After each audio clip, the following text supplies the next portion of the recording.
আজ পয়লা বৈশাখ, নতুন বছরের একদম ফ্রেশ একটা শুরু। আর এই স্পেশাল দিনের সাথেই ছিল আমাদের বাড়ির আরও একটা খুশির মুহূর্ত। তো হচ্ছে বিয়ে লেগেছে, সেটা হচ্ছে আমার পিসির ছেলের বিয়ে। তাকেই আইবুড়ো ভাত খাওয়াচ্ছিলাম আর কি।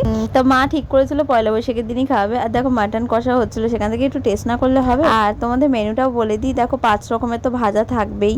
আর মাছের মাথা দিয়ে ডাল ছিল, আর মাছের একটা কালিয়া ছিল, পাবদা মাছের সর্ষে পোস্ত দিয়ে একটা ঝাল, আর মাটন কষা আর চাটনি, আর দই মিষ্টি পাঁপড়।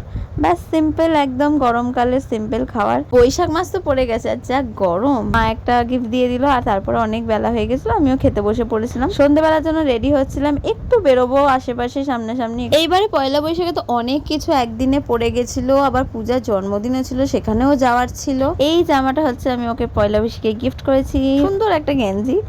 আর এইটাও আমি একটা নতুন জামা পরে নিয়েছি, যেটা মাসি দিয়েছিল।